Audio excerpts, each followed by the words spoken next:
afternoon and welcome to Loray Lanes here in Ashland, Ohio for the 45th Annual Ashland Masters Bowling Tournament. We're looking forward to some fine competition today. We're going to have a lot of high scores and a lot of good bowling. My name's Paul Blair. And I'm Tom Julian. And we're looking forward to having an exciting match today. Our first match today is going to feature two very good young bowlers, Jason Schaub, who's one of our finer bowlers, and Eric Atkins, who actually won the tournament last year. We have not had a repeat champion since 1976, I believe, so it's pretty awesome. It's been that long, and now Eric has a chance to repeat history. So yeah, that really shows that there's a lot of good bowlers, especially within the county, that can come out and compete every year, that there's no repeat bowlers. I find that in a lot of professional sports, and especially here in Ashland. That's a great thing to see. Absolutely. We had 69 bowlers this year try to make the finals, and we're down to the final four. So these two will bowl the first match. The winner of that will bowl Jody Boyd, and the winner of that will bowl Fred Farrell, who won the tournament in 1968. Yes, and Fred is 71 years old? 71, and he is psyched up to win today. So He's this still will be got exciting. It. Yeah, absolutely.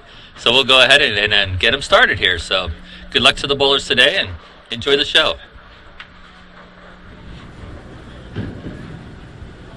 First thing we should say today is these guys are pretty comparative to bowling styles. They both throw pretty much full rollers, and their balls roll end over end pretty much. So you'll see they're pretty similar in the way they throw the ball. That's a very good shot to start with. Yeah, Jason really started off on the right foot, got that first frame strike, and that's really what you need right now. Now, Eric's been on TV a few times. He's made the finals a few times since we've been doing the television show. And this is Jason's first time to the final show. His highest finish before this was 12th. Eric threw that a little soft. In warm-ups, I noticed he was having a little trouble getting the ball to finish. So right at the very end, he went and got another ball that's more aggressive. And what I mean by that, it hooks more than the ball that he really likes. So it may take him a frame or two to get it together here. We should tell everybody that this is a two-game match. The bowlers will bowl 2 games, and whoever has the highest total for those 2 games will be declared the winner and move on to bowl Jody Boyd. And that really eliminates a lot of luck in the bowling. It really gets the player with the most skill. Absolutely. Back in the day when this tournament started, Mike Lacey started this tournament 45 years ago, and they bowled 3-game matches. Well, your better bowlers would usually win because one of your better bowlers can figure the lanes out in 3 games. Now you only have 2 games, so it evens the field a lot. Eric threw that one a lot harder. Very nice shot.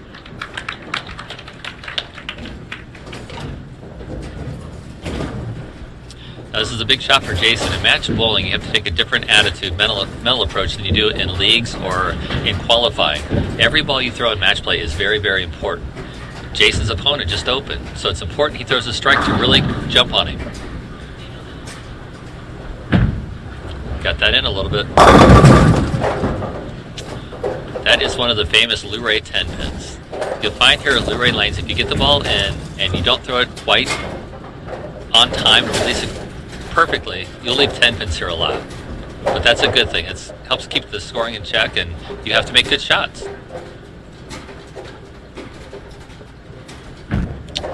Very nice.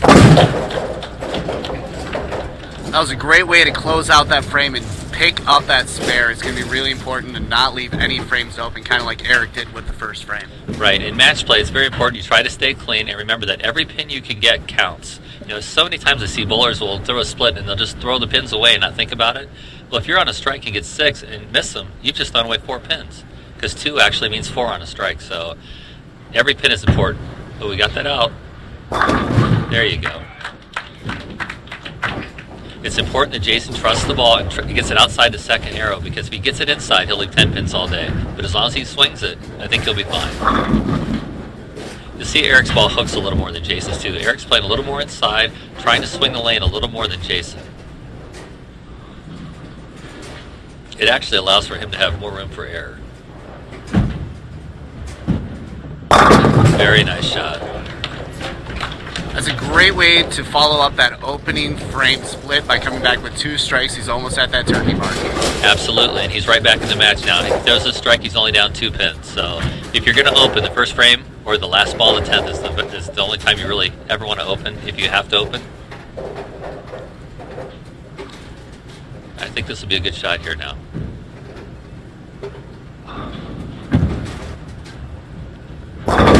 3 in a row.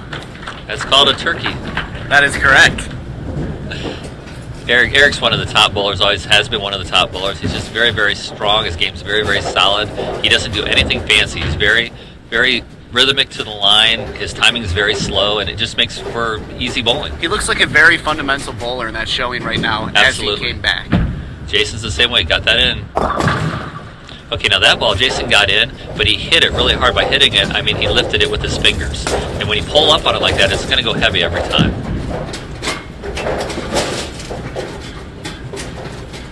Jason's very excited to be on TV today. He's his best finish has been 12th, so you know he's finally made it to the final day. Very nice shot. That's a very difficult spare.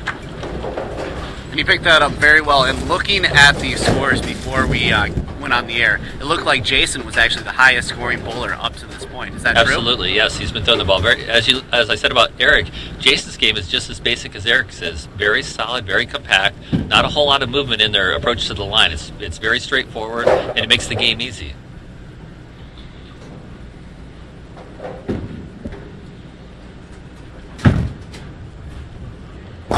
That's a very good shot. You'll notice as the bowlers relax, they'll get a little more animated with their bowling. Jason will anyways. Eric's pretty laid back, pretty straightforward. But Jason, he feeds on that excitement, and that's a good thing too. I mean, that's fun to see.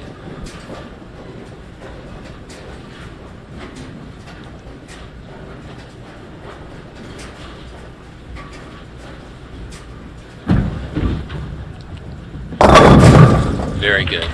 Eric didn't look like he really lifted out of that ball, but because he's playing the drier part of the lane and it's an aggressive ball, it allows for that carry. So that's a 4 in a row now.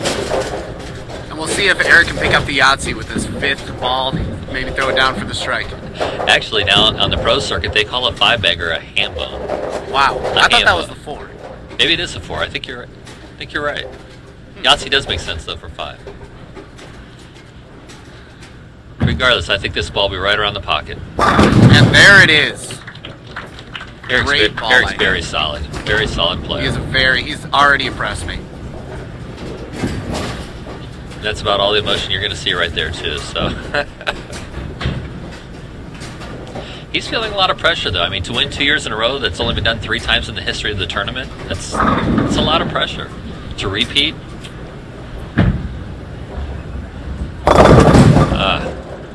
that's just a horrible break right there by Jason. Looked like it came off his hand a little early, might have got a little fast with it, and just didn't get the proper lift on it. That's just an unlucky break there. Yeah, and in order for Eric to repeat, he's actually going to have to beat the guy who beat Jason in the winner's bracket, and that would be Fred Farrell. Absolutely, yes. That's a good effort there. Jason's game is very solid. He's very strong. And that allows him to play the way he does. You know, some people turn the ball by coming around the ball. Jason comes up through the ball really strong with his fingers. And it makes for a nice, simple game.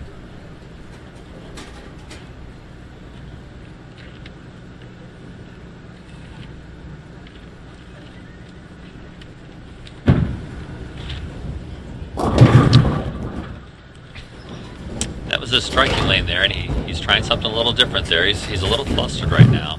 When you're bowling a quality bowler like Eric, and he's throwing strike after strike after strike, in your own mind, the panic sets in. And as you said, that Jason can be an emotional bowler sometimes, and that can really frustrate a bowler and get his timing just a little bit off. That can affect his game. He's very good in these splits, though. Attaboy. Attaboy. A funny story, Jason was in the tournament here and left a 4-6-7 split, which is next to impossible, and he picked that up, and that led to him winning that match with Gilbert Dudley. So I was bowling right beside it and saw it, and it was incredible. And then he left the split he just picked up there and picked it up also. So he's a very good shot maker.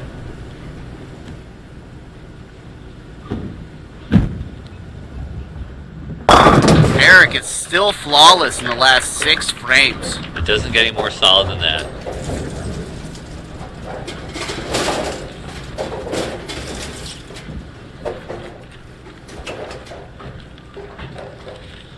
Eric now has a 6-bagger going into the 8th frame. It's important now that he gets every pin he can, because anything can happen in a 2-game match. Where it's real easy right now, he can struggle the next game. So while he's in this flow, he needs to get every pin he can. And Jason just made a big shot, so you know he's on adrenaline right now. incredible. Now see, that's the same shot Jason threw on the right-hand lane, the left of 710. But because Eric's ball is more aggressive, has more friction on it, it kind of turned into the pocket, got a little more pin action.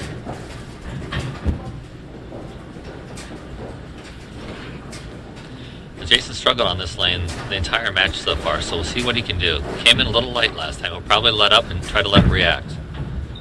Gotta hurry. There you go.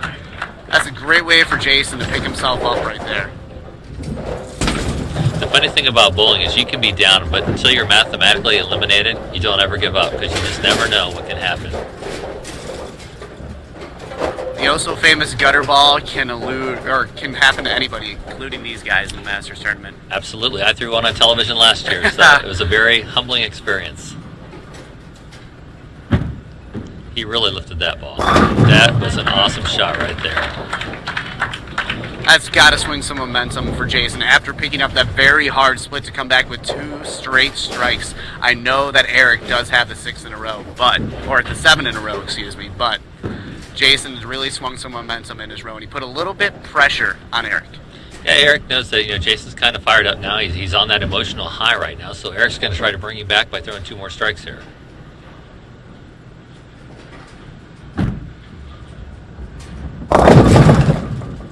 Oh my. Again, that ball came off Eric's hand early. He didn't get any lift on it, but because of the surface of the ball and where he's playing on the lane, he just got a lucky break there and got the carry. But that's what bowling's all about. You can throw 12 perfect shots and not shoot 300. That's what's really unique about this game. You can be perfect, but you're still dealing with round pins, hitting a round ball, hitting round pins. So big 10th frame shot. Oh, we got that in. Okay, on his approach that time, he was a little fast with his feet. He was all out of time, and it caused him to pull the ball there. You saw him step out of the shot. So this is a very difficult spare. You need to slide the ball by the 3 pin and try to hit the ball with all 3 pins. That'll really help Jason out in the scoring department right there. Finally getting off that perfect streak. This is a very tough spare. He's using a ball that's going to hook, so very nice shot. Very good shot. Eric has 235 in the 9th frame. If he gets a strike here up 255, Jason can strike out for 218. So that's only a 37-pin swing there. That's not as bad as it could have been. Yeah, look for a little bit right there, especially in the 6th and 7th frames, that Jason was a little bit disrupted when he had those 2 straight splits, but he came and helped himself out very nicely.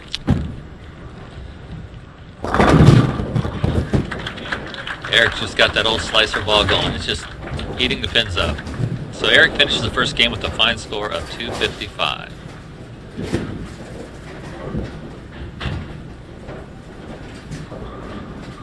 This is a very, very important shot for Jason. It's very important he throws a strike here. Get up. Very good shot. That just put him over 200. So that was a huge strike to get him back in the match. Now this is a good momentum builder here to throw this strike. If you notice, we talked earlier about him being an emotional player. Once he picked up that split, look what's happened now. He's got it going. He's got the old mojo on his side right now.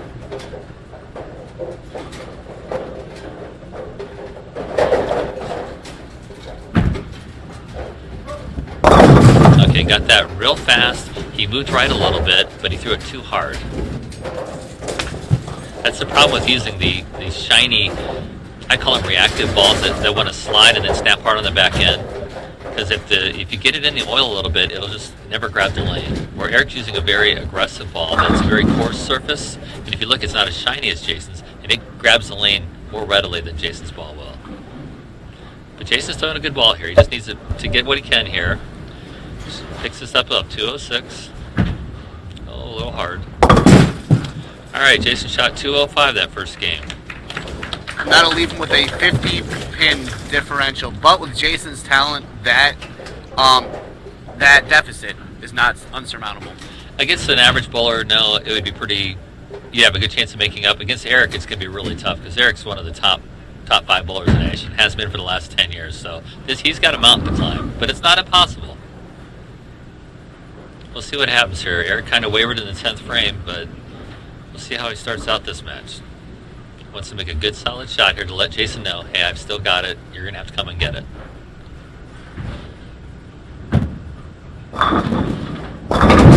And unlike the first game, Eric pulls off a strike in the first frame, so that's a very good start for him. That ball he actually got a little wide, which surprised me. I thought he would go a little more direct, a little more speed, just to not get into trouble. But that's trusting your shot, trusting your game, which is what you have to do.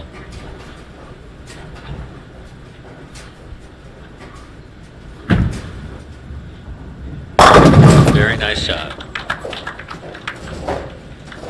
Even in any sport you play, no matter what you're doing, even when it looks gloom and the things aren't going your way, it's important that you never ever give up. Keep trying, for your own self-esteem, for everybody watching. They'll say you won't see Jason quit. Jason will fight right to the very end. Jason has had 15 300 games, so that's a lot. He's capable of shooting 300. Got to get up. There you go. Good shot. He's had 3 800 series. To bowl an 800 series, you have to be very, very good at what you're doing. I mean, 800 series, it's not easy to shoot 300, but to shoot an 800 series, you got to keep it going for 3 games, where in a 300 it's just 1 game. That's very, very hard to do. Absolutely. Jason said his best bowling experience is his experience this year in the tournament. So getting to the television show was very important to him, and well, welcome to TV land. Oh, Eric didn't hit that good at all. That came off Eric's hand. If you watch his hand, he kind of kept it flat. He didn't come up on the ball. It just kind of fell off his hand. Now, if you're Jason, you're very excited right now, because you can pick up 30 pins here by throwing the next 2 strikes and Eric missing this. But Eric's a good bowler, so I wouldn't count him out yet. Yeah, and this is a very pick-upable split. I think that Eric might be able to just pull it off. He got it over left. Okay, he only got 1 there, so he lost 2. He lost 2 pins by not getting the other pin there. But with the 50-pin lead, it sounds like a lot, but you can eat it up in a hurry.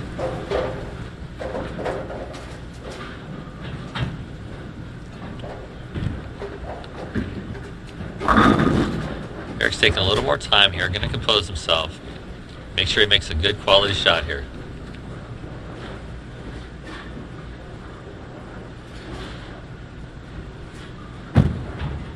He hit up on that one hard.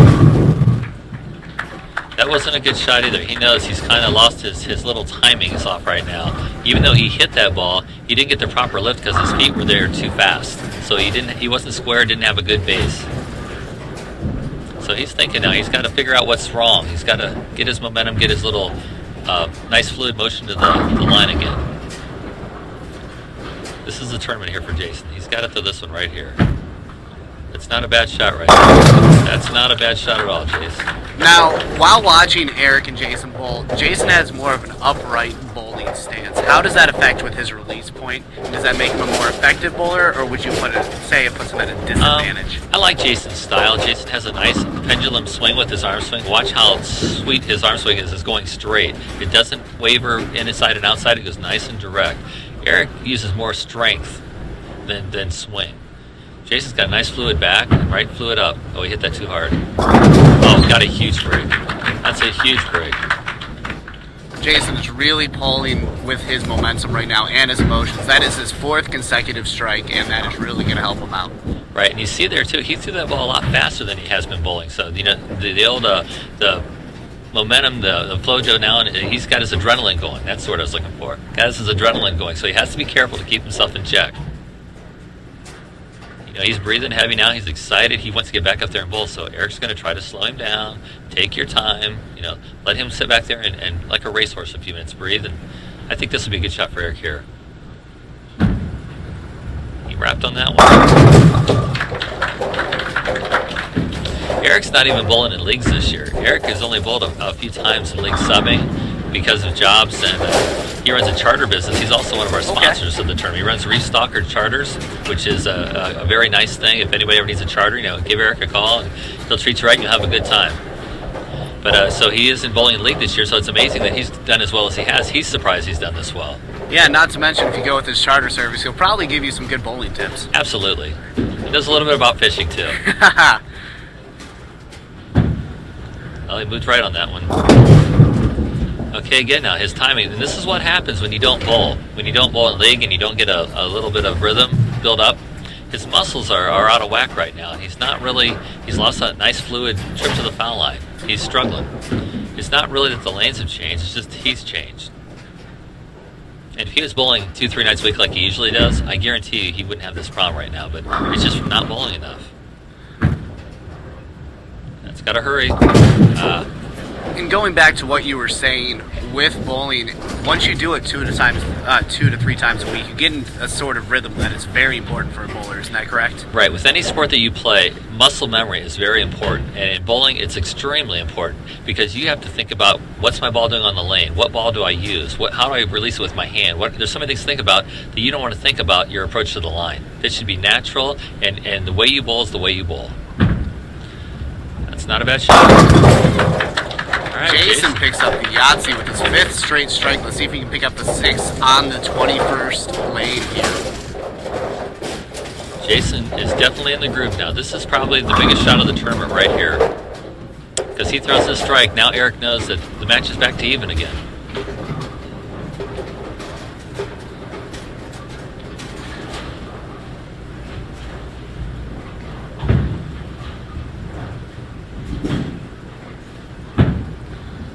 Got that way in. Got that way in. Oh my gosh. A lot of times when you're bowling heads up like this in a match play situation, it's good to just take a little extra second to go through your checklist to make sure everything is right before you throw the ball. You know, you don't want to make a bad shot and think, oh, I should have done this or I should have done that. And just, you know, that was a bad pull, it was a bad line. So now he needs to regroup and cover the spare. Got that? Very nice. That is a very nice spare. So after 5 frames, Jason's shot has 137 and Eric has 81. So if you had 50 on Eric's score, Jason is up 6 pins. So we have a 5-frame sprint to the finish here. This is going to be very exciting to see if Eric can pull ahead and get back his lead. He kind of collapsed a little bit, but we'll see what he can do. He's taking a little extra time here, trying to regroup.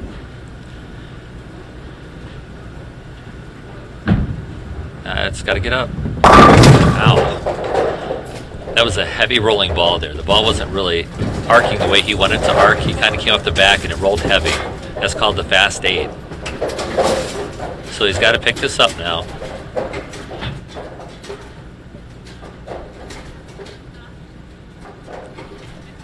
This is a pretty easy spare.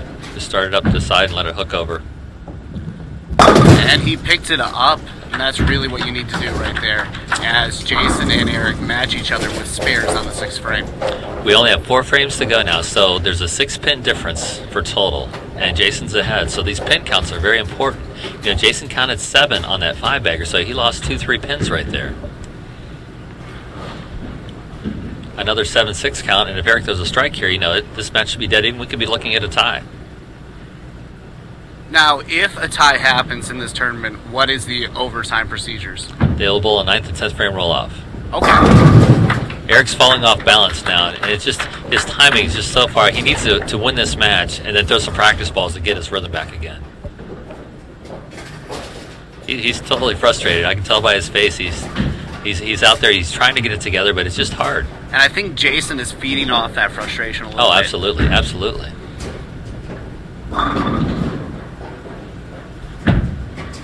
He hit that one hard. Jason's really grabbing the ball now at the bottom. He's really forcing that ball where he wants it to go. So, you know, this is a game of wills. You get out there and you will the ball into the pocket. You will the pins down. And Jason's, you know, he's throwing the better shot right now. Yeah, he's really shown that he can command his ball down the lane, and it is shown with that big comeback of 50 pins. Right. That's tough to do against a guy like Eric, but you know what? That's what's neat about bowling. Anything can happen. That was a big strike for Jason because not only did he strike, but he didn't lose any pins on the pin count, so he maintains a 6-pin lead. Now this strike here will assure that he keeps the lead. Oh, he got that out. Got that out. Again, he got fast on that lane and got it out to the right. Now this is a spare that, the 4-7 is an easy spare. This is a very difficult spare because not only do you have to hit the ball with both pins, but you see how they're spread apart. That ball could chop that pin right off. This is very, very, especially in the 8th frame of a match to get to the finals, this is a very, very tough spare. And I'll go ahead and say that no spare he's going to pick up, but he just did on that one. That was a beautiful ball thrown by Jason right there. He was a little disappointed in his shot there, but he took the time, picked the spare up, which is important. Now this is Eric's match right now to win. Eric controls his own destiny now. He'll take a little more time. He's going through his checklist right now. What am I doing wrong? What do I need to fix? You know, is it my release? Honestly, it's his approach. He just needs to slow his approach down and stay square at the line. But again, Eric is so strong. He can be out of time at the line and still throw a good shot. He really came around that one. Oh my gosh. Oh my gosh. An unlucky break there for Eric. What's happening with Eric's balls now is that's an aggressive ball, and the ball's starting to hook a little bit sooner than he wants it to. And the way you leave a 9 pin is the ball hits a little high, and instead of deflecting, the ball just keeps driving right through the pins, and that's what happened there. Oh. Okay, he changed balls there. Now, would you say that's a smart move for a bowler to switch a ball in a match, in between a match? For the average bowler, no. An average bowler should use one ball, learn how to throw that ball to pick up your spares. Because when you put your hand in a ball you haven't been throwing, it's going to feel different to you. No matter if they try to drill them exactly the same, they're never exactly the same. And you may hang in it or it may fall off your thumb. So I just like to use the same ball I'm using all the time. So I have 5, 6 different balls I use, but I only use one for the entire game. Okay. He went way wide with that. That's big trouble. Big trouble. Not only was that a bad shot, but he lost a lot in pin count there. And as you said, Eric did control his own destiny right there, and that may have lost it right there. Well, he almost has to pick the spare up. He absolutely has to pick this up to have any chance at all. You got it. Okay, so Eric has 144 in the 9th. The best he can do is 174 if he strikes out. So if you had 50 onto that, that would be 214 is the magic number for Jason. So the magic number for Jason right here is 214, and as we see, he is only 27 pins away. Right, he's on a 230 pace right now, so he just needs a spare. He gets a spare here and he wins.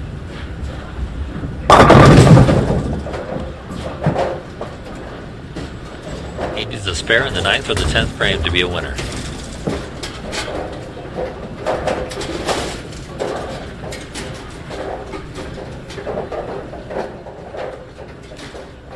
Take his time.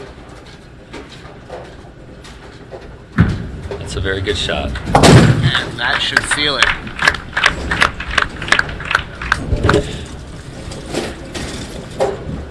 He needs good pin count here. He needs 5 pins on this ball to lock up the match.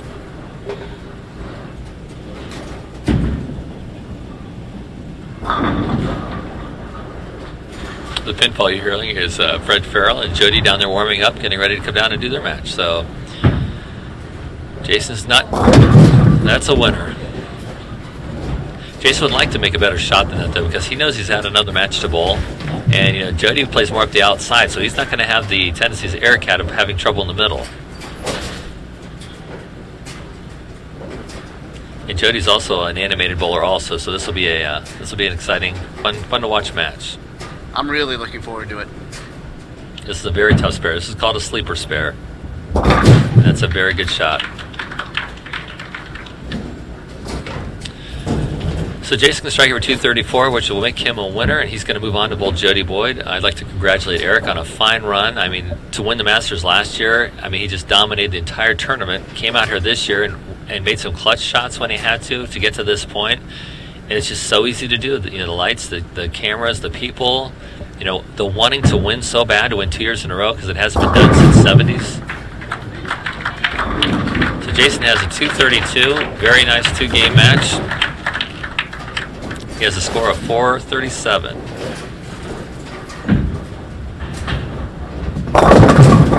Eric picks up the strike right there. A little bit of redemption. He knows. This is the hardest thing in bowling right now. It's the finish when you know you're mathematically done and it just didn't work out.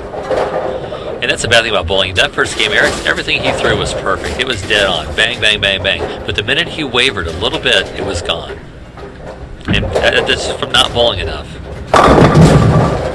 And And would you say bowling is more of a mental game because of the muscle memory that you Oh, absolutely, absolutely. There's so much mental stress and duress that you're under when you're bowling because every shot's important. You're trying to keep track of your game. You're trying to keep track of the score. You know, where's he at? Your important shots. But Eric's a very good bowler, and he'll be back. He'll be back. And he follows up with a turkey in the 10th frame. That's a good way to go out. So the first match is over, and Jason Schaub is the winner, 437 to 429. Just 8 pins. So Jason Schaub bowled very well. Got down the first match, came back. Congratulations to Eric, and we'll take a break here, get set up for the next match with Jody Boyd and Jason Schaub.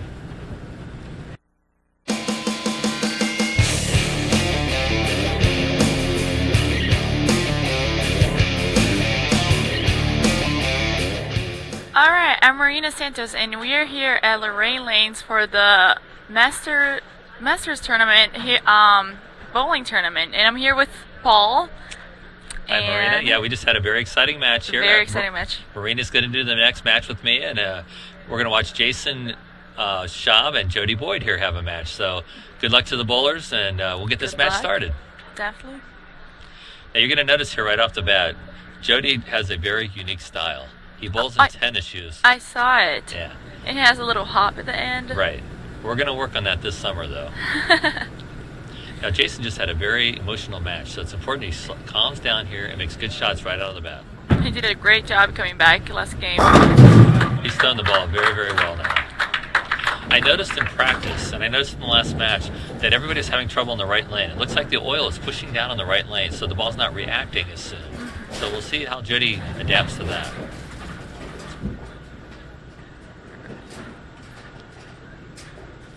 Jody's very nervous. Yeah. It's probably the biggest spotlight he's ever been in.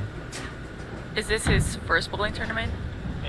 No, he's bowled a lot of tournaments. He's a self-made bowler. He has practiced very, very hard to be where he's at today. So, like I said earlier, everybody has their own style.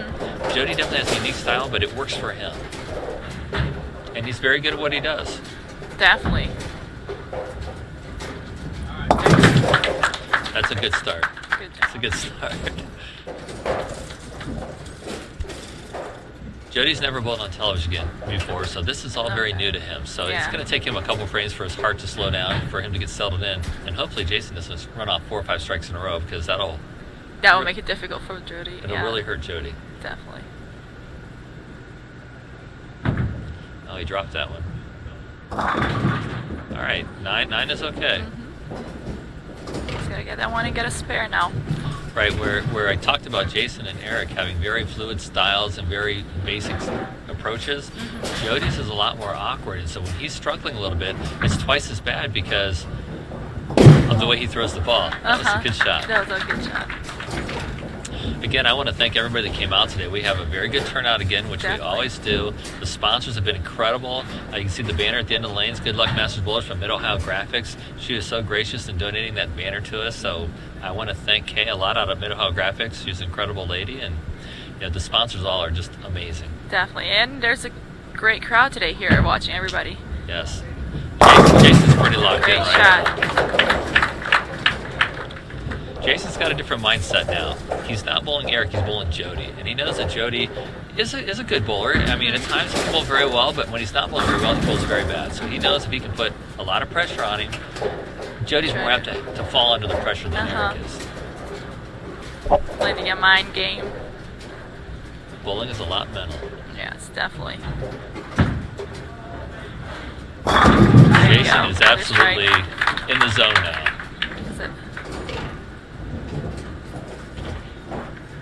Again, this is a 2-game match. Whoever has the highest 2-game total will move on to bowl Fred Farrell.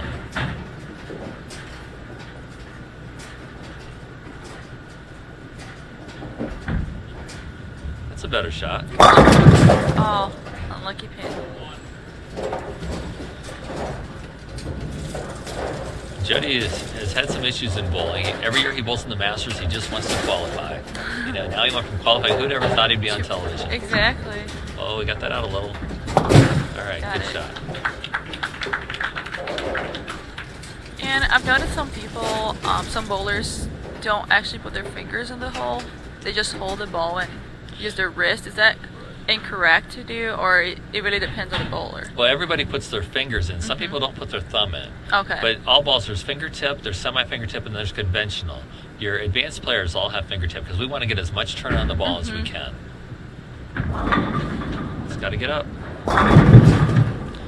Okay, Jody's having a lot of trouble right now. His balls aren't aggressive enough, and his release isn't aggressive enough to get the 10 pin out. His ball's coming in too late, too fast, and it's just coming in too flat. See if we can get the spare. Got that in. There you go. All right.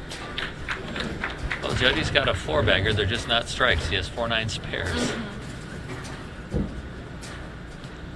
For anybody who's never bowled on television or bowled in front of all these people like this before, they don't know what it's like. It's a lot of pressure. Definitely a lot of pressure. The cameras and the lights and everybody watching. And the wanting to win the Masters. I mean, everybody wants to win this tournament. Okay, Jason came out of that shot a little bit. He didn't stay down through it, and he pulled up with the foul line, causing the ball to go heavy. But it's still a good shot. Keeps it in the pocket.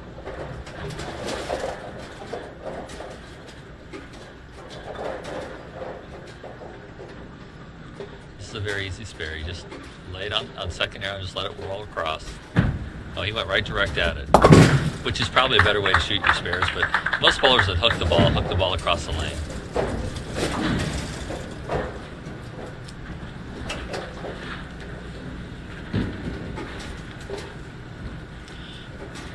Okay, Jason just threw a ball that everything wasn't really good, wasn't really crisp with the line that time, so we'll see if he can slow down here and make a good shot to get back in the groove.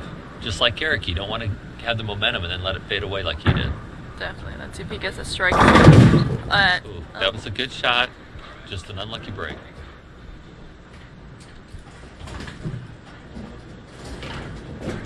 This is an easy spare. This is just a strike ball that you just throw a little bit harder to hold it on line. Jason's bowled very good this week in the tournament. He's averaged 232 in his 4 matches so far, which is incredible here at Loray Lanes. His opponents have only averaged 209, so he's pretty well dominated everybody he's bowled against. Jody, on the other hand, has averaged 228, and his bowlers have averaged 208. So wow. Jody's bowled very well, and the guys he's bowled haven't bowled so well. So these guys are pretty comparable. Great talent here. You know, Eric Atkins didn't really bowl all that great this week, the 2 weeks, but he averaged 214. His opponents averaged 217. So, but he just bowled the right people at the right time. That's a better shot. There you go. That's a better shot. It's a great shot for Jody. Jody's quite the character. He's pretty free-spirited, liable to do about anything at any time. Absolutely. He's just happy to be here. Oh, definitely should be. Well, hopefully he paid attention on that shot because he actually tugged that into second arrow, but he lifted on it very, very well. So if he can do that again and keep it inside, he has a chance. He can still come back. He's only down 21 right now, so it's not a lot. Oh, it's got to hold. Okay, if you heard that, he dropped it at the foul line. He's got a habit of dropping his thumb down too early, and the ball comes off his hand, and he doesn't get the speed that he needs to hold the ball in line. He's rushing himself really bad now. I don't ever recommend this. Same thing again. It's a tough spare, and he made a good shot. I have trouble with my kids all the time wanting to throw the ball before the rack comes down. There's no need to be in a big hurry. Let everything settle down, get up, and make a good shot.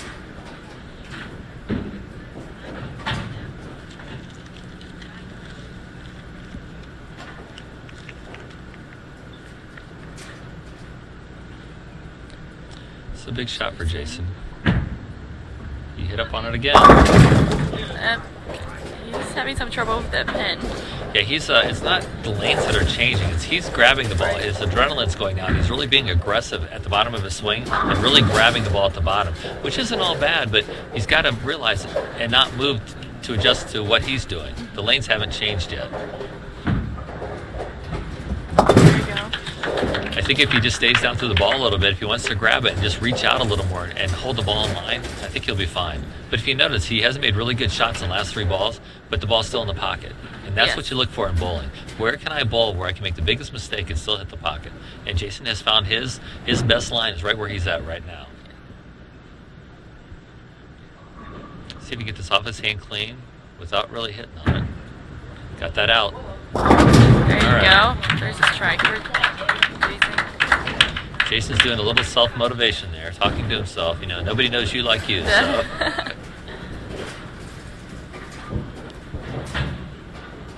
Some bowlers do that too, to get in other bowlers' heads, just to let them know, hey, I'm here. I'm here. Yeah. But Jason more does that Very just for himself. He does that for himself. Oh, he dropped that again. Oh, there you go. Got a big break. That's a second strike for Jody. Oh. Jody's not used to the pressure, to this experience of a tournament, and so he's struggling right now with the whole atmosphere. You know, where his weaknesses are in his game are really going to show right now because he doesn't know how to fix it. So he'll struggle through it. He may even bowl well, but he knows he's got some work to do. So definitely, he can always improve. And he can always watch us on TV now, and here I'm talking. It will help him. And he'll never talk to me again. So, oh, that's a better shot there. There you go. Oh, there you go. That's a break. Got a big break there.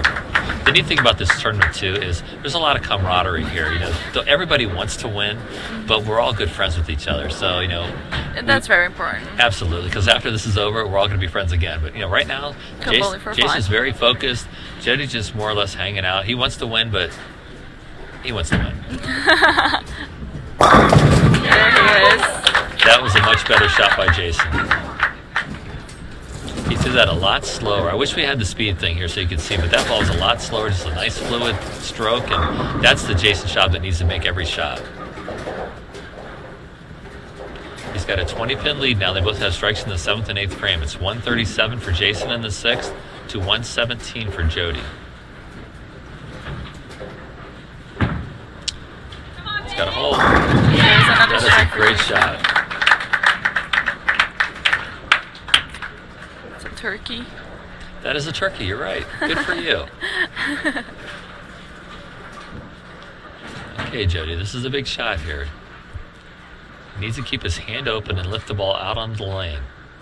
If you hear that thump thump, then he's got to hope he gets lucky again. There it was. It's got to hold. All right. The bad thing with the average bowler is when you make a bad shot and you get a strike, and then you make a good shot and you don't get a strike, you get mad. Well, people have to realize, you know, if I hit my mark, if I throw the ball the way I'm supposed to throw it, I'm more than likely going to get a strike.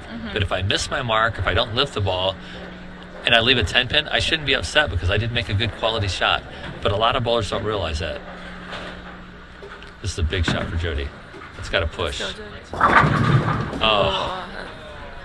That would be a hard one. Well, there's what I was talking about. With him dropping the ball at the line the way he is into the floor, his ball's not driving into the pocket. And the only time he's going to carry is when he tugs it into the pocket. Almost okay, that's a big open there.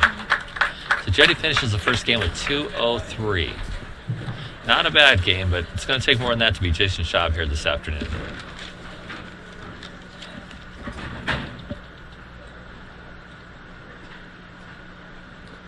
Jody's up right now for his last. This is Jason, yeah. He can go up for Jason. Sorry. Needs to make a good, crisp shot. And there it is. Jason can strike out for 257, which would give him a 50-pin lead, which is that dangerous 50 mark again. Yeah.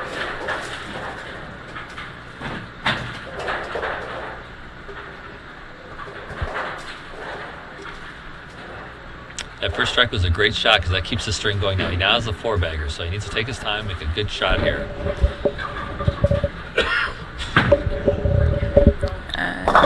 And there's another strike. Jason said that was a good break, and it was a very good break. That ball turned in a little heavy, but he got the little kick off the wall from the head pin, so that was a big break. Now on this ball here, he's got a 5-bagger, so he can afford to take a chance here. He can try to move, try a different line if he's uncomfortable, or he can stay right where he's at and try to make another quality shot. If it was me, I'd stay right where I am because every ball you've thrown has been in the pocket, so don't change a thing. Okay, he went way wide with that one. And there it is. One more strike for Jason. That's a great game for Jason. Comes out of the block in this match with a 257. So Jason has a 54-pin lead, which is going to be really hard for Jody to make up on. But you know, Jody's not going to quit, and I don't think Jason's going to run into any mistakes now. Jason's an accomplished bowler. He's bowling 2 nights a week this year in league, and it's very consistent. Right, his game's very solid. So we go with match 2 here. Jody will start us off. See if we can get that ball out on the lane a little bit here. All right, that's better. And That's there a it much is. better shot. Great start for Jody. The key to Jody's game is that he has to bend his knee a little more than his waist. When he bends over his waist, I think that's what makes his thumb go down, and then you hear that double dribble. You hear the double dribble, yes. When you hear only one thump when the ball goes out, that means he's lifted the ball, and that's a good shot. He'll learn. I mean, the problem with bowling right now is you can make a lot of bad shots and you still hit the pocket. Right. And there's a strike for Jason. Okay, Jason got that ball. He drifted right and went straight up second arrow, which is not the shot he was playing, but the lane held. And he got a good lucky break there. So now he needs to forget that shot, go back, regroup, which is what he's doing now, going through his checklist, saying, okay, that wasn't a good shot. I need to make a good shot now.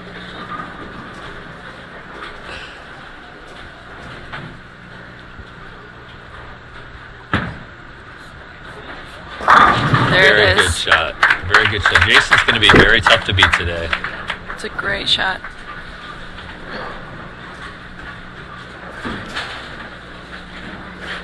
Jody's going to take his time here, enjoy his TV time, and Enjoy his television time. hopefully make a good shot here. Jody's a good Definitely. bowler. He's a good bowler when he wants to be a good bowler. What he has to learn is when things aren't going his way, how he can make them go his way. And there it is, a double. Yep. That ball turned in. If you notice, though, that ball was inside second arrow, and the only way that ball will carry is if it's inside second arrow, because the ball doesn't have to cross as many boards, and it still has enough power. But I think the key to Jody's game is to get the ball out on the lane.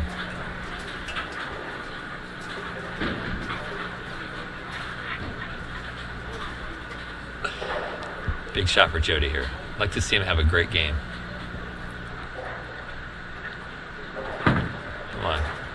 Got a hit? Oh, That's a good shot, but that's the Loray Lanes 10 pin. let's see if you get a spare now. A lot of frustrated bowlers in qualifying couldn't get that pin out of there. Oh, we got that And there in. it is. All right. If you're going to bowl Loray Lanes, you have to be very adept at picking up 10 pins, because you're going to leave a lot of them. Bowlers today have done very well on spares. Jason's on a double here, working on a turkey.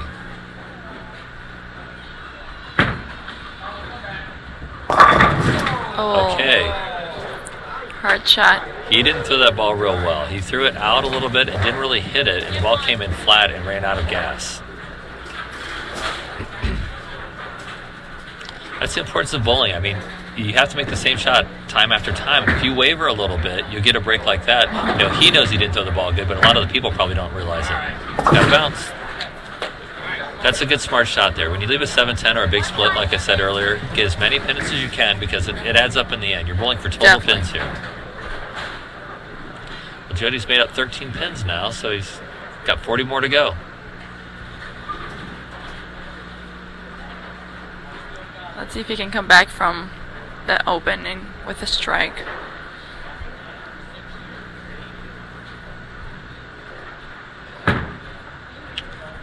Okay, again, that was a Same flat thing. roll. He didn't come around the ball. He came up the back of the ball. I don't know if he's moved. I couldn't tell on that shot, but the ball just didn't have the same rotation on it that it had earlier in the match. And this is definitely not what he wants now. Even though he has this match pretty well in hand, you know, he's going to be bowling Fred Farrell if he should happen to win this match, Right. and Fred is going to be very mentally tough. I heard he bowls 300 pretty yeah. often. Yeah, he's very. Oh, He's a we great got that bowler. weigh-in. Oh, Boy, that's oh boy. not a good shot for Jason. Okay, Jason just came off there, and he's absolutely right in telling himself, shake it off. You know, that was a bad shot. He's throwing the ball bad now the last 3 balls in a row, so he needs to regroup here. And it's like you said, bowling is such a mental game. You can't let it get to you. Right. Jody needs to find a way to throw a strike here. If he can throw a double here, he can make up 30 pins. Oh, gosh. Get up. And there it is. All right. That's a good shot by Jody. He now has 69 in the third, so he's picked up 13 pins, but Jason opened in the fourth. So if Jody can throw this one, he'll pick up 34 pins of that lead. That's over a half of it. If Jody's going to have any chance at all, he needs to throw this strike. Because Jason right now is struggling. Ball's got to hit. 10. Oh, again. He got that ball out, and it just kind of flattened out into the pocket.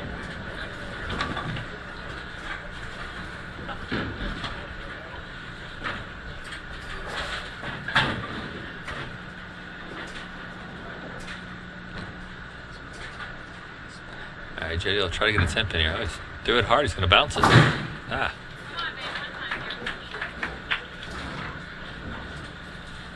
All right, Jason's back in the saddle again here. That just took all the pressure off Jason. Definitely. If Jody throws that strike, Jason's thinking, man, I got to get back in here. But now he can relax, make a nice smooth swing, make a nice solid shot.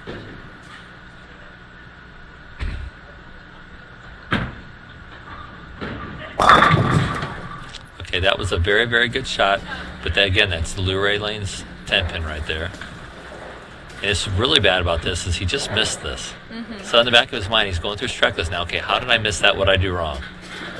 Instead, you just got to forget about that and say, how do I pick this up? Move on to the next one. Yes, how do I pick this up? Do what you know. Don't worry about what you did. Let's see if you can get a spare. I think we'll get this one. And there it is. Very good shot.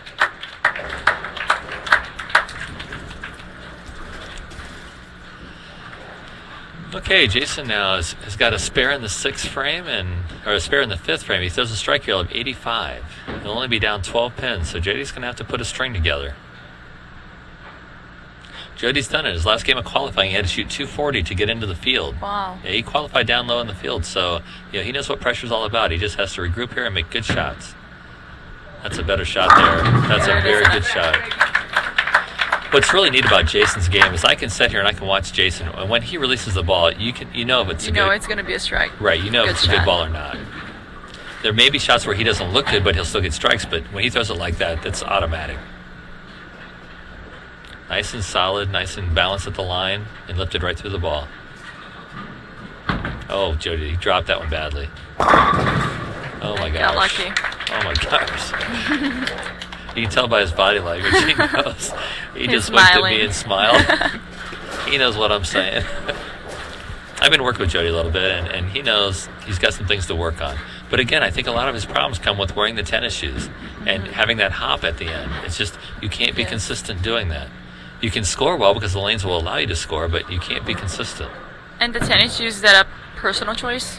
Yeah, he doesn't like the slide. He just has never bowled in tennis or bowling shoes, so he doesn't know what it's like. And now he's afraid to because it'll be a big difference. It'll be because you have to slide. And I'm sure he's going to fall a few times. So that was a good shot. Now Jason's on a strike here. He can cut into that lead of Jody's this game and solidify his total. Got that in again.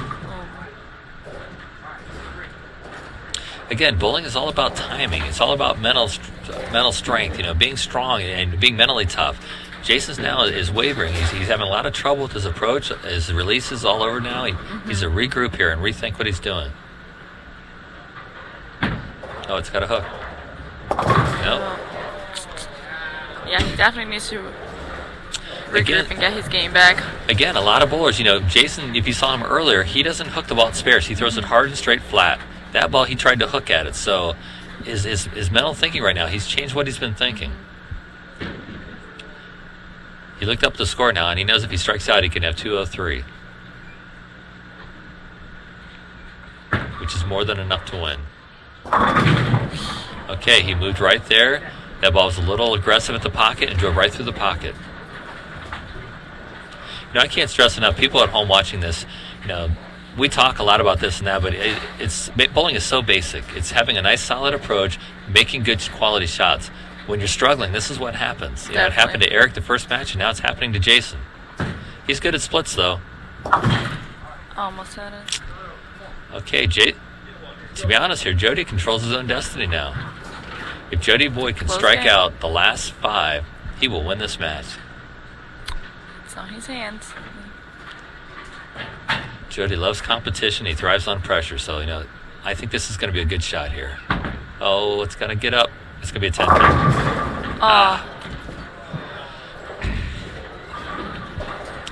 Jody tries to use very aggressive equipment, but if he could ever learn to get the ball out on the lane and lift the ball, his equipment's more than aggressive enough. He just defeats the purpose of the ball by dropping it the way he is at the line. He picks it up 146. He can strike out for 226 yet. Oh, that's got to hurry. There it is. All right. But you see how he threw that ball there? He lifted that out on the lane and had the nice big arc, nice smooth arc. That's what he needs to do on his strike ball. A lot of average bowlers do that. They throw out their spares and they throw a nice, crisp, beautiful ball. But when they're looking at 10 pins, they think they have to muscle it to get them down, and that's the worst thing you can do.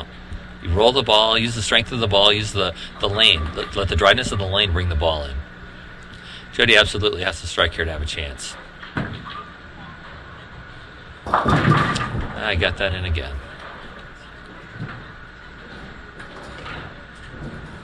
All right, Jody's got 164 in the eighth with the spare, which he should cover. It's very, very basic, very easy spare. He can strike out for 214. So that means Jason has to have a 151.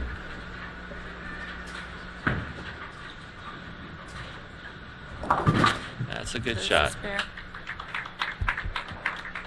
Yeah, you can definitely tell the difference between Jody's shots when he lets the ball drop and has a true spin. Right. And you notice when Jody does that, his ball doesn't hold pocket, and it does a lot of things that where Jason, when he makes mistakes, they're always right around the pocket. There it is. Strike for Jason. Right. Jason needs a spare now to shut out Jody and move on to the championship match.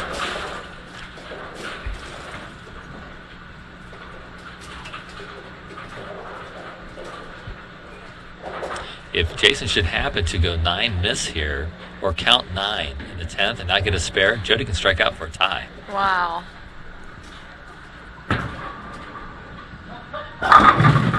Okay, the worst he can do now is tie.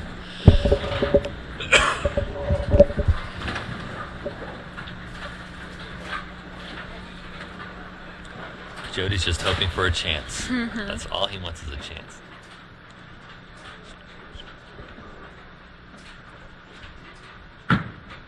Oh, he got it. That's the match. That's the match.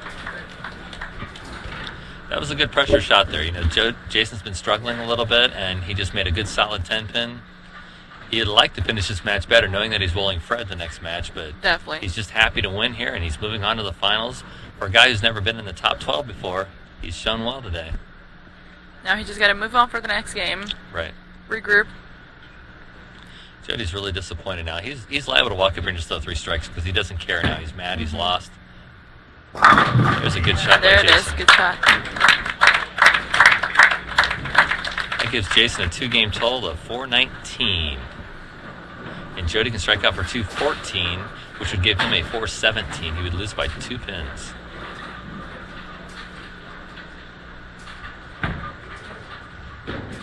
And there it is. Good strike by Jody. That's all I had to do. Now that the pressure's off. Yes, he just looked at me and he knows. He knows. I tried to tell him early, you know, just relax, get the ball out on the lane, and he dropped him. He just kept dropping. But he'll enjoy these last 2 balls here. Oh, definitely. I hope he throws 2 strikes. Because then in his mind, you know, he only lost the 2 pins to maybe the eventual champion. So always look for the positive. Oh, there it is. 2 strikes in a row for Jody.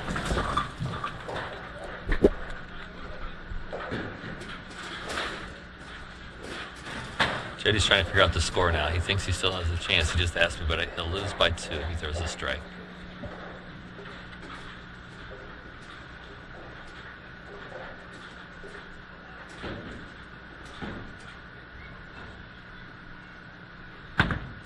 That might be a strike because he pulled it in. Okay. Oh, almost. 213.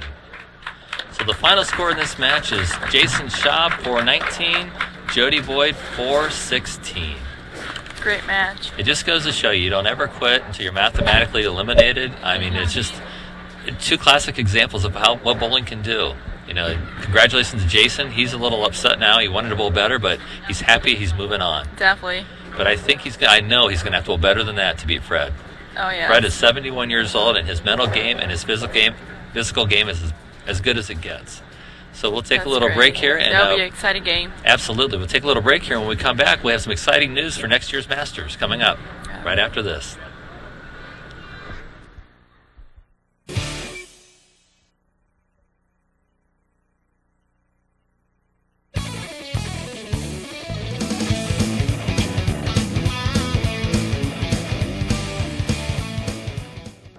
Good afternoon and welcome back here to Loray Lanes for the 45th Annual Ashland Masters Tournament.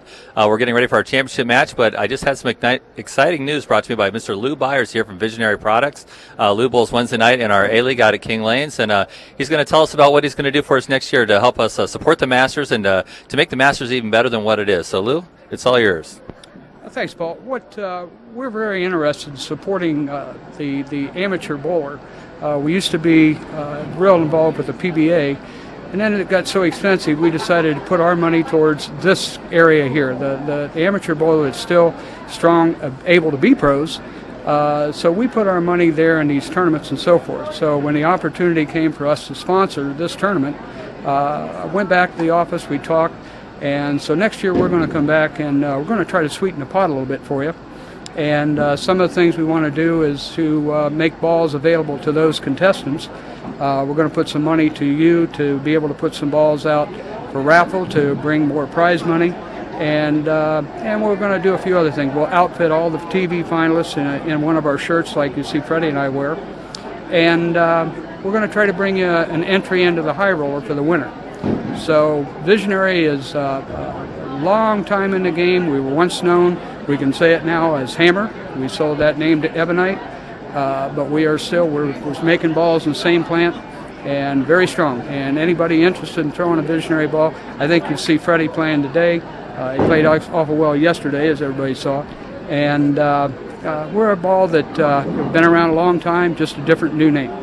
All right. So glad to be part. Look forward. All right. Well, thank you very much, Lou. We're going to look forward to better and better things next year. So everybody, let's get excited and everybody practice and get out here, and we'll see you on the lanes next year. So we'll take a break here. Thank you again, Lou. I can't wait for next season. Again, Visionary Balls. Anybody interested to see Lou? He bowls Wednesday nights out of King Lanes, and we'll hook you up. So let's take a break here, and we'll come back with the championship match between Fred Farrell and Jason Schaub.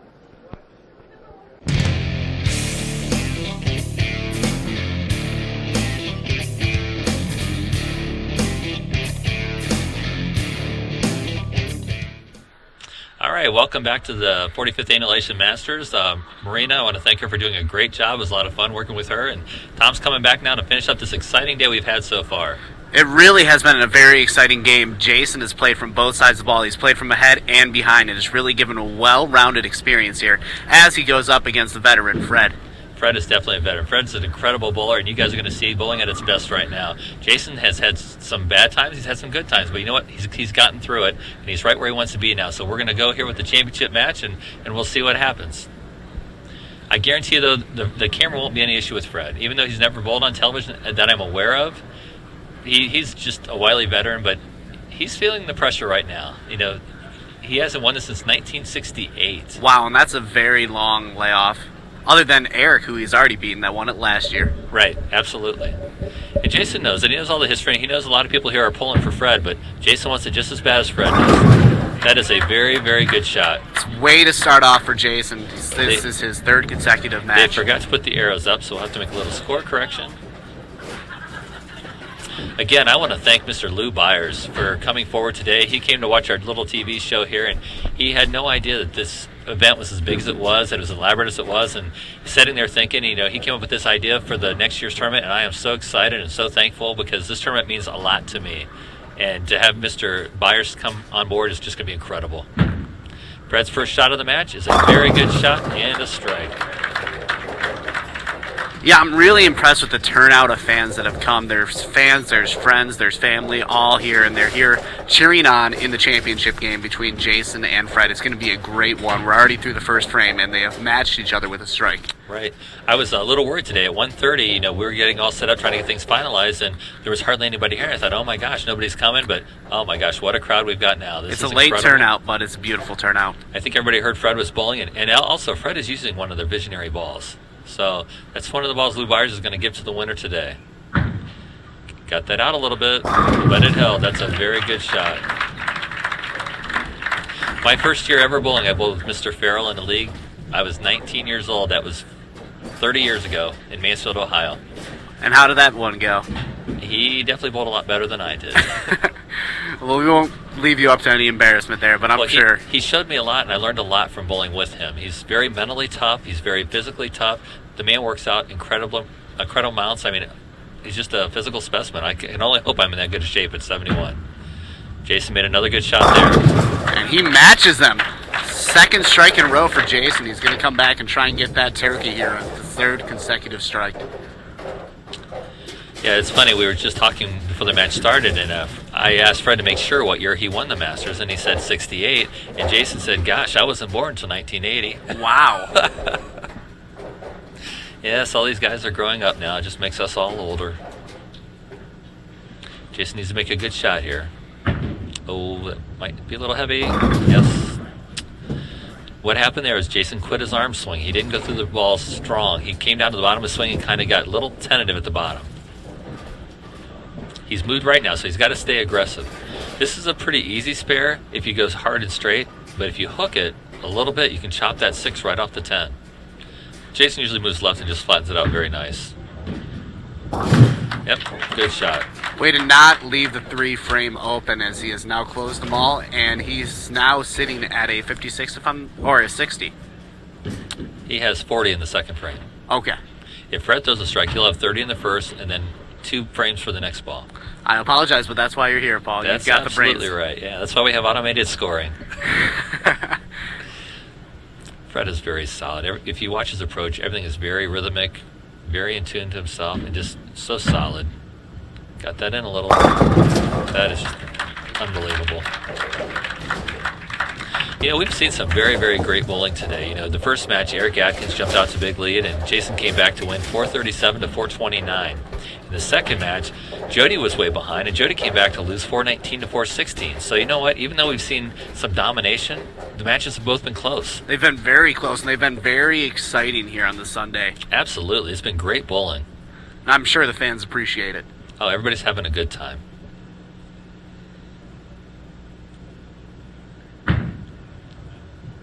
Well, I'll tell you, that's incredible. If you notice on the right lane, Fred's going pretty direct right up the third arrow, and on the left lane, he's almost outside a second arrow, hooking the ball in. And that seems to be an adjustment that he's making, and he's doing very well. He just laid down with the 4th strike and got the ham bone there. One more strike, and he's got 5 in a row. Yes, that is a ham bone, and you were correct. I stand corrected.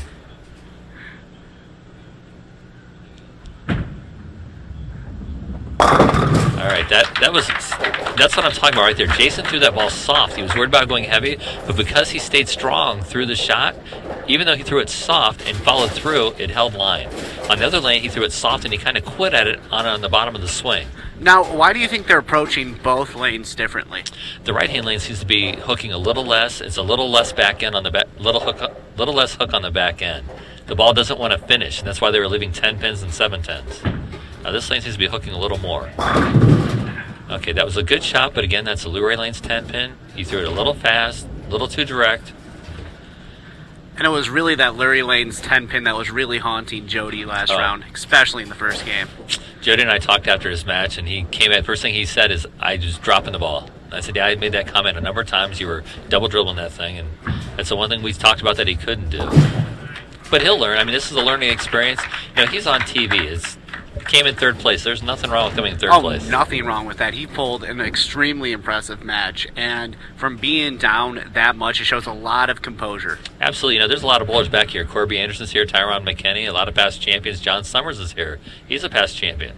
He came out to watch old Freddie bowl today. And it looks like he came to see a good one. Oh, that's way in. Okay, he got that way in there. But again, you see his approach is very simple, very solid, very straightforward. You know, I think Fred understands his restrictions, his limitations. Let's say, you know, at 71 years old, he's not the same as he was when he was 31, 21. So his game is adapted, but he's very good at what he does. Yeah, and we're looking at this championship game. It is a great example of youth versus veteranism. Oh, yeah. Oh, that's got a hole. It's got a chop. That's what I'm talking about there. If you hook the ball at that 610, your chances of chopping it are very, very good. Very, very high. Again, you notice the wrist thing that Fred has on. That is a very stiff wrist. It's actually in a cocked position to give him more strength to turn the ball. And what I have also noticed is Jason does not have anything on his wrist, giving him kind of a natural bowling style. Right, Jason is very, very strong. And Fred's strong too, but you know what? That wristing helps him tremendously. That's a good shot there. That's the Loray Lanes 10-pin. He got that ball well out onto the lane, a little bit faster. And it's very evident that these bowlers are favoring the 22nd lane. Now Fred just chopped that last spare, so he'll move a little more left here, flatten the ball out, try to flat roll it right into the 10-pin. The key to picking up 10 pins is to open your hand up and really amplify your follow through. Reach right out at that pin. That's a very good shot. So through 5 frames, Jason has 88 in the 4th and a spare in the 5th, and Mr. Farrell has 116 in the 5th. So Jason can throw a strike here and pull within 8 pins.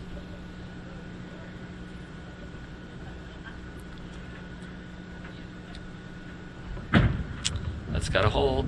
Oh, okay. The 10-pin.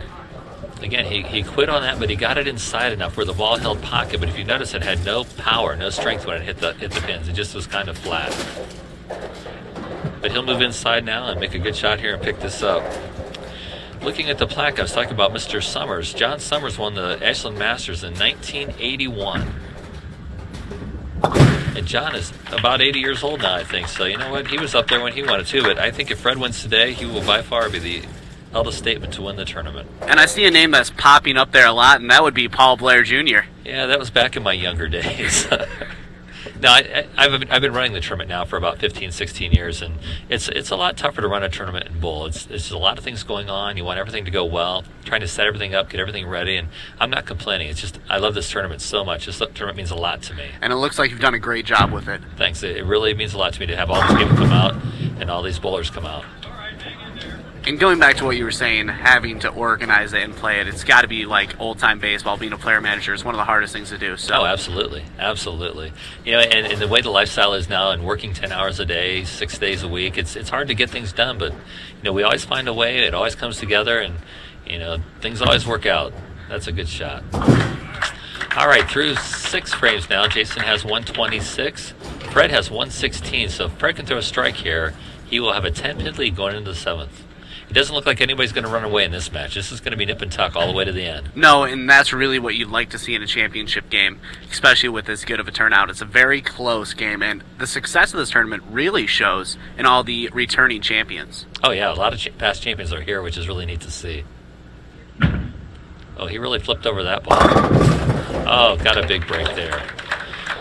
If you notice his hand on that ball, his hand was absolutely over. His thumb was pointing down when he threw that ball, so he really wanted to get into that ball. Lane 22 is the oiler of the 2 lanes, and so the bowlers are trying different things, trying to compensate on 22. But the key is you can't lose lane 21. You still have to make a good shot, because when this happens in bowling, you'll have a good lane and a bad lane. You have a tendency to relax on your good lane and disaster. No, I would say that you got to approach them both the same way. Right. See if you can smooth roll this one up in there. Oh, he got that out again. Wow, what a great shot. Fred really gets the ball out on the lane. You look how far he's lofting that out there. That's amazing. So Jason's up here in the 8th frame. He'll be bowling the 8th and 9th. It's an important now that Fred's doubled that Jason answers back with a double of his own.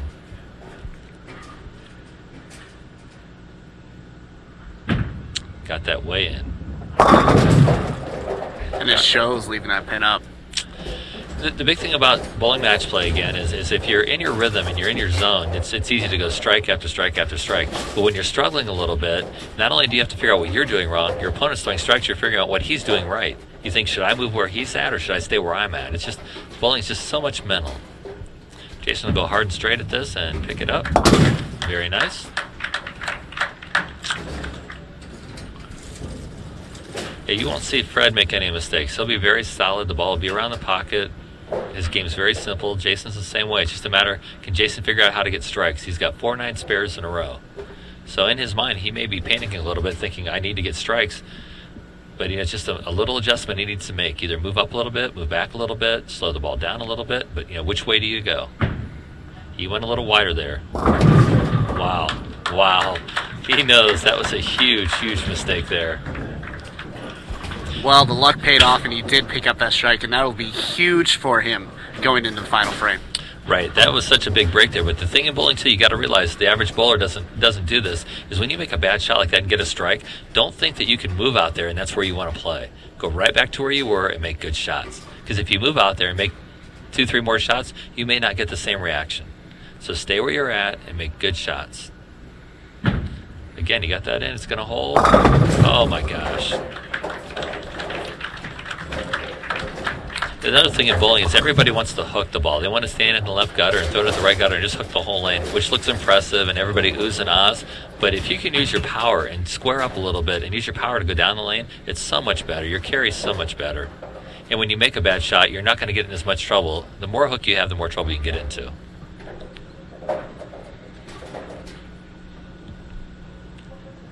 Fred's up here in the 10th frame. He can strike out for 256. 250 seemed to be the norm for the first game. Oh, we hit that one. Oh, that is a great ball. You watch Fred, he just oozes confidence. I mean, when he throws the ball, when he walks back, he's just so confident and so sure of himself. That's years of preparation. Fred hasn't bowled in this tournament for 15 years. And the last time he won the championship was 40 years ago, so he's really hunting that out. Yes. Yeah, I told him not to worry about how old he was when he won 40 years ago, because I was 9. I was not even born yet, so. When I was a kid, I used to come out and watch this tournament every year since I was 6, 7 years old, and I always wanted to win this tournament. Okay, that ball jumped up on him. He raised up at the foul line and got that in and really hit up on that ball. Didn't project it out to the target. He can pick this up here for a 243. Not a bad score at all. But again, though, he really needed that strike because now Jason's looking up there thinking, I can strike out for 225, and I'm only going to be down 18 pins. And he made some bad shots that game, so that's a unique thing about bowling. And Jason's already shown that he can come back from a deficit, coming back from 50. That's right. Again, that was a tough spare Fred just had, and he chopped it off, which a lot of bowlers commonly do. Fred just had a fine 242 game, and the fans really appreciate it. He's got a big crowd here today. Jason has a lot of family here too, though, so this is a pretty 50-50 crowd, I believe.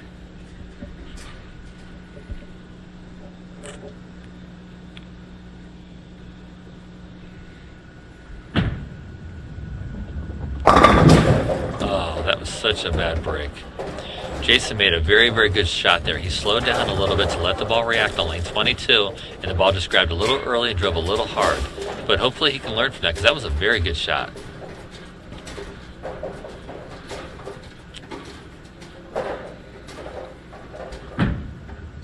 Okay, pick up the spare. Now he may move a board or two left and try to make that same shot again.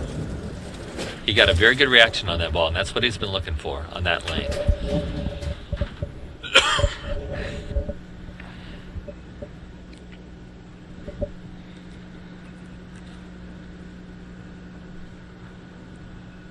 Jason's really got to pick up a strike here on the last. Yeah, he wants to get set up for that last game. Oh, he moved way right on that ball. Okay, he moved way right on that, decided to go more direct up the lane, and the ball held pocket the whole way down. So the score after the first game is Fred Farrell, 242, Jason Schaub, 205. So Fred will have a 37-pin lead going into the second game.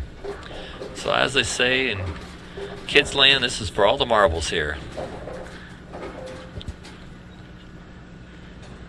If you watch what Fred does too, this is important for the average bowler to know. Wipe your ball off, take your time, there's no rush, no hurry. Think your shot through, step up on the lane. Make sure everything feels right, looks right, look at your target, take a deep breath, and then boom, you go.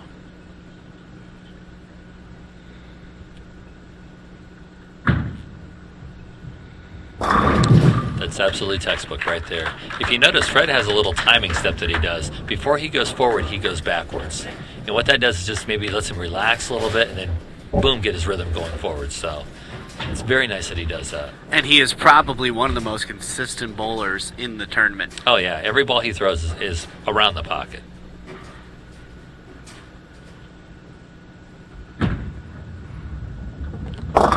Okay, Jason moved right there because he carried in the 10th frame, but the problem with that shot is he set it short. He wasn't like he was convinced that he wanted to do that. He had a little hesitation, like he was unsure of himself. Again, this is that tough spare. He chopped this earlier. He slid by the 3-pin. See if you can correct here a little bit. Pick it up. It's got to hurry. Hit it again. Okay, again, Jason's trying to self-teach himself here. He's trying to talk to himself, get himself calmed down, refocus. And that's something that we've seen all day. Oh, yeah. A lot of times you can be your own worst critic, though. Got to cut yourself a break now and then and cheer yourself on here. Probably the most outspoken bowler in the tournament. Oh, yeah, by far. That looked like a better shot there. No? Again, another tough break for Jason. Yeah, this is even worse than the last one because there's no room for error here. He actually needs to move farther left here and flatten it out like he's shooting a 10-pin. You need to glance off the 3-pin and have the ball deflect into the 10-pin. If he tries to hook it, I think he's in for trouble. There he goes. Good shot. Very good shot. Way to pick up that split. And something that we previously talked about was his ability to pick up those splits. And absolutely. And learn from that, too. Anything you do in bowling, no matter what you leave, you can pick it up. I mean, the odds are greater for some things than other things, but never quit. Try to pick it up. Okay, Fred can relax here and make some good shots. He's been here before. He's won this tournament. He knows what it takes. Oh, we got that way in. Wow. And there's a huge sigh of relief from Jason right there. Right, that was a huge shot. If Fred would have thrown that strike, he'd have been off to the races and Jason would have been trying to catch up. But right now, Jason says, yeah, I'm down, but if I can just throw the next 2 strikes. And Jason has to beat Fred twice to win the title. That is true. That's a good shot there. All right, Fred has 20 in the first. Jason has 9. I again want to thank Lou Byers. I mean, that's just, to me, it's just incredible. I'm glad to see he came today, and he's gave Fred his shirt to wear on television today. Visionary Products, a little advertising there, but Lou Byers is the Eastern State representative for Visionary Products. So to have somebody with that stature come to our little tournament here and to make us the offer he did is just incredible. And I again want to thank Lou, and I'm just so excited. I can't wait for next year now. So I'm on pins and needles here, ready to go. There's a good shot. The other thing that what Lou did for the tournament, it'll not only help the tournament, it'll help the bowling in Ashland in general, because word gets out there what Lou's doing for our tournament. In order to bowl in this tournament, you have to live in Ashland, bowl in Ashland, or be a past champion. Now, Fred fills 2 of those. He's a past champion, and he bowls in Ashland, so he's good to go. Jason lives in Ashland and bowls in Ashland. But, bowlers hear what we're doing here, and everybody loves this tournament. You pick up 5, 6, 7, 10 more bowlers, it's not only helping the tournament, it's helping the leagues, which is a good thing. Yeah, the more bowlers with more talent that you can get, it really builds competitiveness, and it builds the prestige of this tournament. Absolutely, absolutely. Anybody who bowls in Ashland, everybody wants to win this tournament. This is the one event we have that everybody wants a piece of. And, Mike Lacey never dreamed of this 45 years ago when he started this. I talked to him a few weeks ago, and I just wanted to thank him. Every time I see him, I thank him for starting this tournament, because as a kid, it gave me something to look forward to, and I couldn't wait till I was old enough to bowl in this tournament. And it's incredible how it's grown, how the fans have taken to it, and the whole town waits for this thing every year. And I'm just thankful that you guys come out here and film this thing. It really means a lot to us.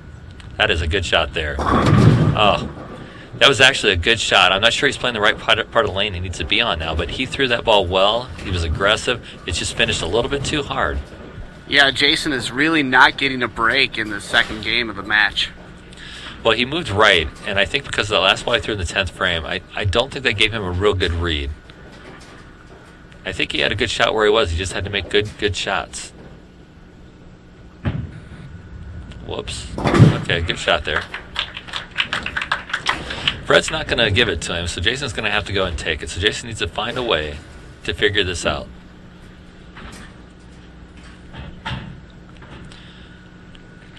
Fred's up in the 4th frame on a strike here, looking to take control of this match.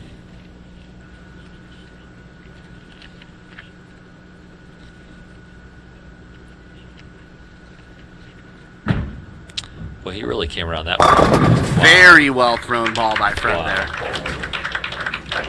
If you notice there, it looked like his timing was a little off there, but he's so strong that he pulled everything back together, and he actually really rolled his hand over to get that ball back.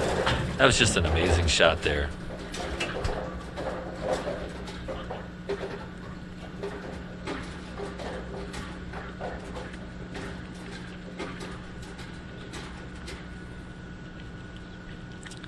I think he throws the strike here to really put Jason in a world of hurt. Fred's never one to get off the gas either. Once he gets you down, he pours it on. Ooh. Ooh. Caught a big break there. Yeah, that could have been a very dangerous ball. He's lucky to escape with 9 there, but he still has a very good chance of picking up this spare.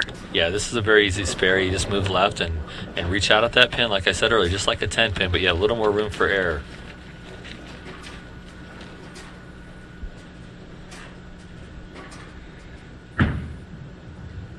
Good shot. If you notice, Fred changes balls for the pins on the right-hand side, and I don't normally recommend that, but that's a very hard ball he's throwing, and he doesn't do anything with it. If you watch his hand, he flattens it out very well, and the ball's just kind of rolling end for end, and he understands the game of bowling.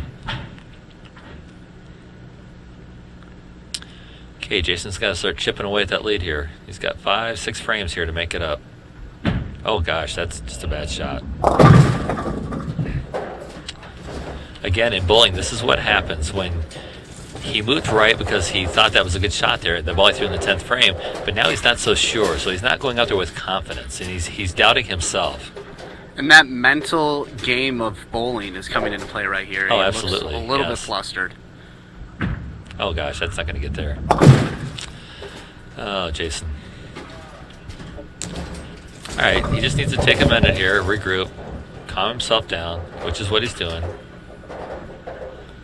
And he is going to have to bowl perfectly from here on out in order to surmount that lead. Yeah, he's going to have to strike out. He can strike out for 220. So Jason really needs to get lined up here. He's down 37 pins. No, he's just struggling now. Yeah, this actually started though in that last game with Jody. He kind of fell off the wagon there and had trouble holding line, having no confidence in what he was doing. You know, Jody had an opportunity to win that match.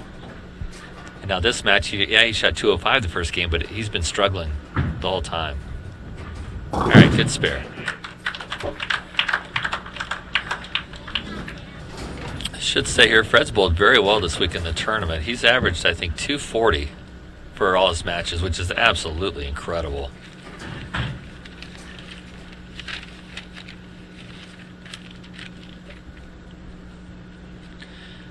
See if he makes a good shot here. Got that in. Yeah, and if I'm not mistaken, during his career, he does have 24 300 games. Absolutely. Man's been around. What's neat about his 24 is he's bowled a lot of different places, a lot of different houses, so he's seen a lot of conditions here. He said his best Masters moment was beating Bob Cook, who is Rick Cook, the manager here, owner here at Loray Lanes. It's his brother, and Bob was one of the top bowlers in the state back in the day when they used to bowl. Boy, you got a break there. He hooked out of there. Yeah, he put on his comment here that he beat Bob Cook twice in the Masters, and Bob was probably better than anybody around at the time. So, you know, Fred Farrell was probably one of the best too. For him to say that about another bowler is giving a lot of respect. Yeah, he really looks like a humble bowler, given the tremendous amount of talent that he's displaying right now. Right, Fred's been around quite a bit too. He's bowled a lot of tournaments. He won the Columbus Classic, and he bowled that match on TV. He finished 3rd in the Ohio State Match Game League. He bowls in the Pepsi Major League over at Park on a sports shot, which a sports shot is your basic what the pros bowl on. So it's a very, very tough oil. You have to make good shots, and he's averaging 205 on that. Wow. Which is very good. Very, very good. He bowls in the Senior All-Star League over at Parklands also and averages 221, which is on the regular league shot. But that's more or less just a fun for league. You know, have a good time. A lot of the retired guys, older guys go out and bowl, and it's all in fun. Get up there, baby. That's a good shot. That's a good shot. Jason looks really, really happy after that strike. You know, in bowling, when you know that you've lost, you have two ways to go. You can really, you know, get upset and be really down on yourself. You know, Jason's, you know, the worst he's going to do is second place. Yeah, he wanted to win this more than anybody, but you know what? It didn't work out. But now he's been here. He knows what it takes to get here, and you know, try to get back here. See, he's moved back in now, and he's making good shots. He's relaxed. I think he added up another. Fred has to open 2 of the last 3 frames for him to have a chance. But it is bowling, and anything is possible. Right. That's what I said. Until you're mathematically out, you just never give up.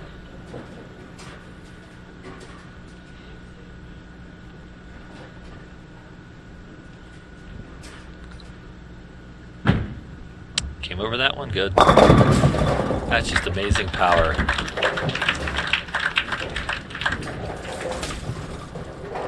Yeah, Mr. Byers just told me a second ago that next year, if the bowler who wins the Masters will get a trip to the high rollers, and if they're using a visionary ball, they will win an extra $100. Wow. So, that's quite a bonus. It's getting better all the time, you know.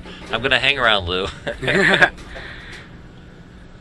Again, I want to thank Lou. I mean, it's just awesome that he stepped forward and done that. I mean, that's what I've been looking for the last 10, 15 years. You know, somebody to come through and help. And I kind of had given up on it, but, you know, Lou's got me all excited again, and hopefully the bowlers will get just as excited.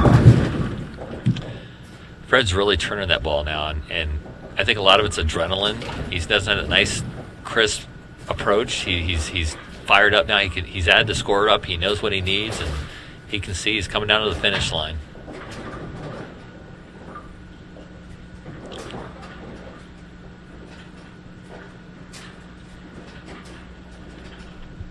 Got to flatten this out. He chopped this earlier. Uh-oh. All right, that's a good adjustment there. And that just locked up the tournament for Mr. Farrell. Jason can strike out for 210, and Fred's already at a 190 pace. Fred knows it. He realizes it. I mean, it's inside. He is so happy right now. You can't imagine. I mean, won this thing in 1968, 41 years later to come back, or 40 years. Yes. 40 years to come 40-year anniversary, and he wins it. Absolutely amazing. Get up there. There you go, Jason. If you notice now, Jason's throwing the same ball he was throwing earlier now. He's just relaxed, not thinking about it, just doing it. He picks up the turkey, and that's got to be a good momentum booster. And he's really adding up that score, showing that he hasn't bowled as badly. Yeah. He'll learn from this. And, you know, like I say, match play bowling is a different animal. It's a different breed. It's just so different than just going out here and bowling qualifying or bowling league. Every ball you throw is important. Every shot you make affects the next shot. And he's got a lot of years left. Look at those shots. See, he's a very, very good bowler. This is a growing experience for him, and he's going to learn from this. And you know, who knows? He could come back next year and win and say, "Hey, I know what I did wrong last year, and this year I'm not going to make those mistakes." Yeah, he's got the youth, and he's still learning about the game. Absolutely.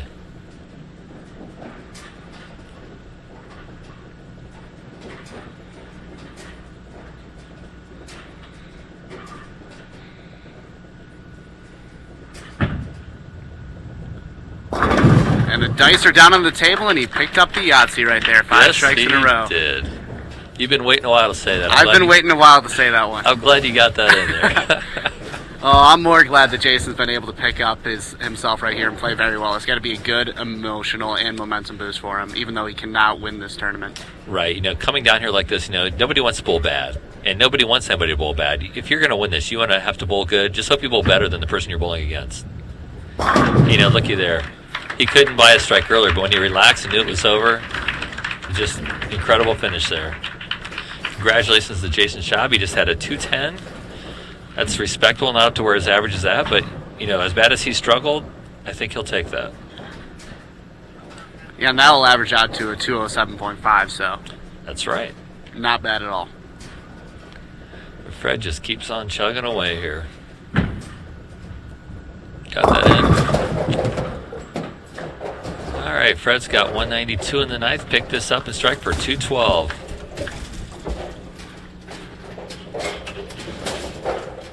Yeah, Fred and I were talking before the start about how the tournament has changed since he won in 1968. You know, we have signs up, we have TV, we have food before we ate tonight. We want to thank Belly Busters here in Ashland for feeding us this afternoon. They gave us some pulled pork, which is absolutely amazing. So thank you, Belly Busters. Very nice shot by Fred. Everybody knows now Fred is the winner.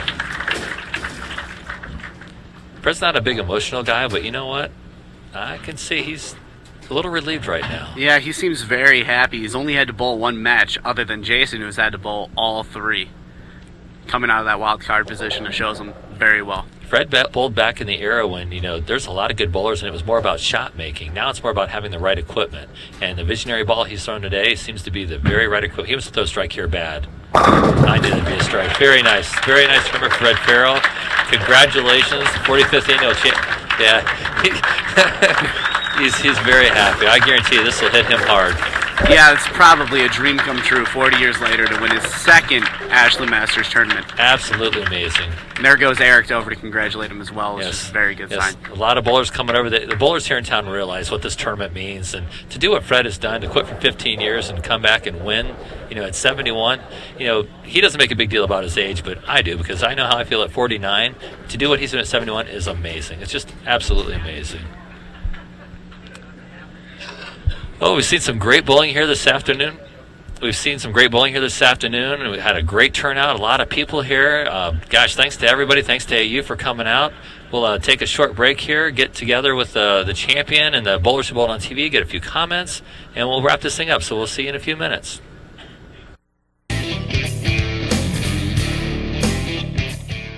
Welcome back here to Loray Lanes. We had a great tournament today, a great show, a great crowd. I want to thank Belly Busters for the great food, all the sponsors, Mid-Ohio Graphics, Lou Byers for that gracious offer for next year. I can't wait. Like I said, I'm so excited about that. But we want to honor some bowlers now who had a great tournament this year. First thing I want to do is pass out some 300 awards here. Corby Anderson. Corby's one of our past champions. Didn't work out for him this year. He bowled very well. Got a little ill, didn't get to finish the tournament, but he had a 300 game, and I want to congratulate him on that. Good bowling, Corb. Thank you. Good luck next year. Sean Whitehead had a 300 game. It's tough to beat a man when he shoots 300 the first match. He kind of takes control of the match, and away he went. Sean came in 5th place this year, and I want to congratulate him on a fine tournament. Good bowling, Sean. We'll see you next year. And my good friend Tyron McKinney, a past champion of this tournament also. Not a bad bowler either. He had 300, and I want to thank him for a great tournament. Enjoyed the plaque? Yes. See you next year. Okay, now for the bowlers who bowled on TV today. Eric Atkins. Want to congratulate Eric on a great tournament, great showing, last year's champion. It's very, very tough to come back and do what he attempted to do, and to get as far as he did, not bowling in league this year, is absolutely amazing. I have a check here for $200. Congratulations, good bowling. What happened today? What happened? Well, my lack of games today definitely showed, but I don't think anybody's beaten Freddie anyway, by the looks of it. So congratulations to him. He deserved it. I want to congratulate Eric. Great tournament, great guy, great bowler. So good luck next year, Eric. We'll see you again. Jody Boyd. I really want to congratulate Jody. Jody's a self-made bowler. He's gotten this far on sheer will. You know, he taught himself how to bowl. He gets a check for $250 for coming in 3rd place. Jody, did you expect to do this well this year? No, and especially at this house. So that's... Well, I think you had a great tournament, and in your match today, what was the biggest problem you think you had? the angle, bouncing the ball, I guess. I don't know. Guess I'll see on TV. Yeah, you just practice a little bit, work on it, and we'll see you again next year. Great tournament, good bowling. Our runner-up today, Jason Schaub. Jason bowled great today. What a great showing.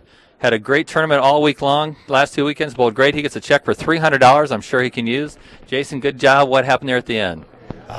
Just made the wrong adjustment and should have learned, but that's experience. Hopefully I'll come back next year and be right back in the same spot. Well, we made that comment on television today. This is a learning experience. You're a young bowler, and I'm sure we'll see you back again. So good bowling. Here's your runner-up plaque and your check.